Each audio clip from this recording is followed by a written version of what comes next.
के दिमाग में एक सवाल तो रहता ही है कि मेरा ओव्यूलेशन टाइम कब आएगा, मैक्सिमम चांस ऑफ प्रेगनेंसी कब होता है।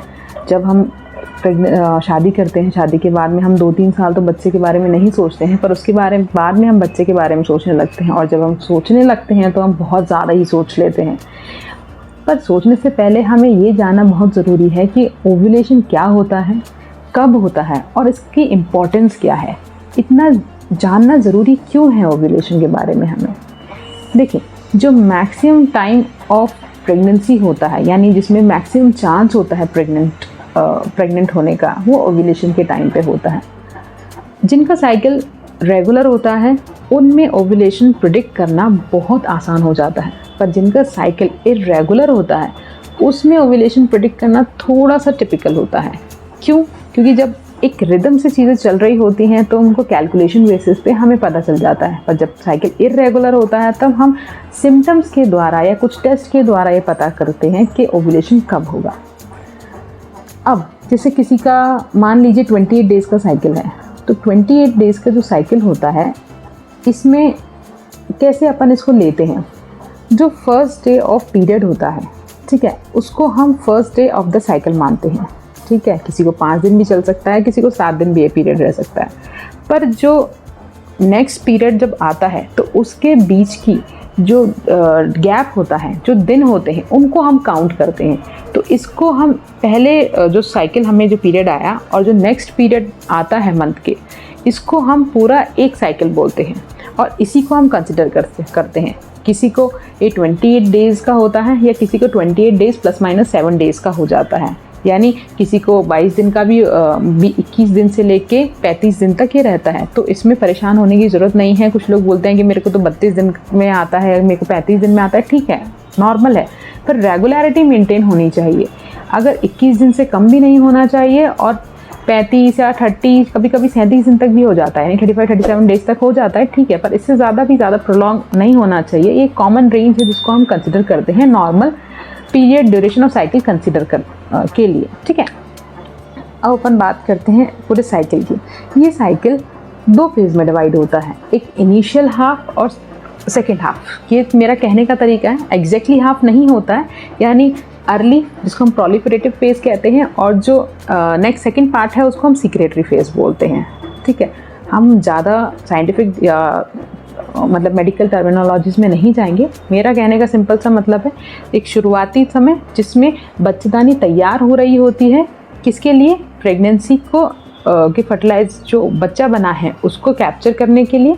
और जो सेकंड फेज़ होता है उसमें वो बच्चा जब चिपक जाता है तो उसके डेवलपमेंटल स्टार्ट होने के लिए एक ये टाइम होता है। ठीक है, इसके बीच का टाइम होता है वो ओव्यूलेशन कहलाता है। ठीक है, जो ये सेकेंड हाफ है ये फिक्स रहता है, एक कांस्टेंट रहता है, 14 डेज़ का रहता है। यानी ओव्यूलेशन से लेके नेक्स्ट पीरियड आने तक का ये जो टाइम है ये फिक्स रहता है। यानी सीक्रेटरी फेज़ फिक्स रहती है जो कि 14 डेज़ में होती है। ये सारी फीमेल्स में, सारी की सारी औरतों में या फिर लड़कियों में ये फिक्स होती है। 14 दिन, यानी 14 दिन ही रहता है। जो चेंजेस होते हैं, जो वेरिएशन होता है, वो शुरू के दिनों में आता है। किसी का 10 दिन, किसी का 15 दिन। ये जो चेंजेस होते हैं ये शुरू के जो फर्स्ट टाइम होता है ना, जो शुरुआती समय होता है, उसमें उसको कंसिडर करते हैं। लास्ट पार्ट हमारा फिक्स होता है। अब हम कैलकुलेट कैसे करते हैं ओव्यूलेशन। सपोज करें 28 डेज़ का आपका साइकिल है। अब 28 डेज़ माइनस आप 14 करो।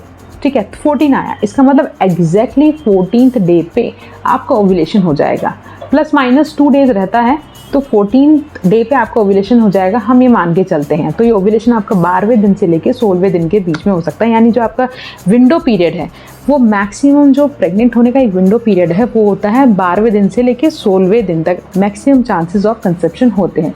आप इसके आगे पीछे थोड़ा सा और ले कर सकते हैं, यानी 10वें दिन से लेके 18वें दिन तक ये विंडो भी रहता है जिसमें प्रेग्नेंट हुआ जा सकता है। पर जो मैक्सिमम चांस ऑफ प्रेगनेंसी होता है वो 12वें दिन से लेके 16वें दिन तक होता है। इसके थोड़ा सा कम हो जाए तो अपन 10वें से 18वें मान लेते हैं, पर यही मैक्सिमम विंडो पीरियड अपने पास होता है।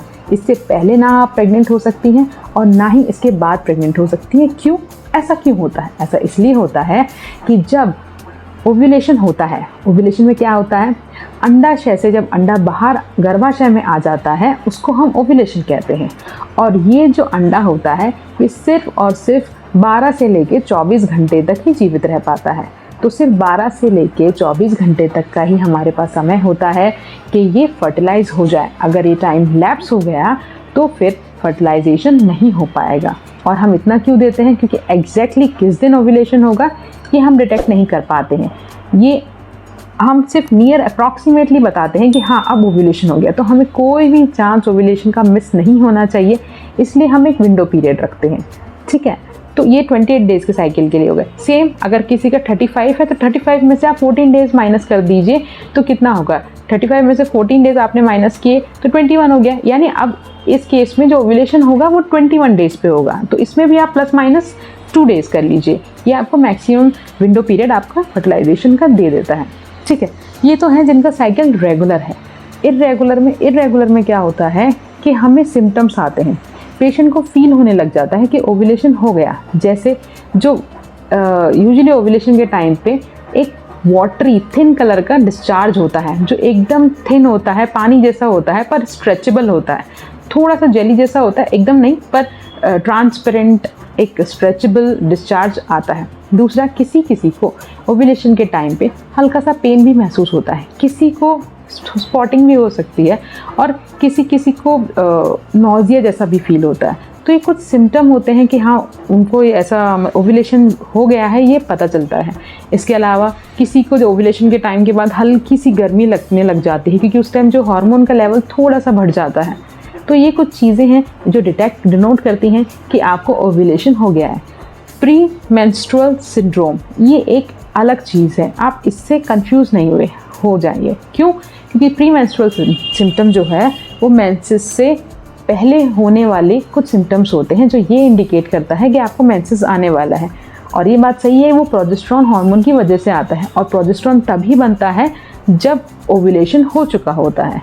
ठीक है, तो पर आप इन दोनों चीज़ों में कंफ्यूज ना हो। तो ओव्यूलेशन के आप ध्यान रखें। ओव्यूलेशन के टाइम पे किसी को दर्द होता है, किसी को स्पॉटिंग हो सकती है, पर ये जो थिन ट्रांसपेरेंट वाइट डिस्चार्ज होता है, वाइटिश पूरा नहीं होता है पर वाटरी जैसा होता है, ये आपको 99% फीमेल्स में मिल जाता है।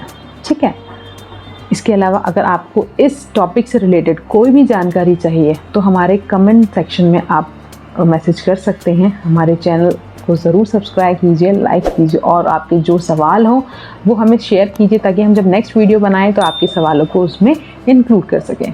नमस्कार।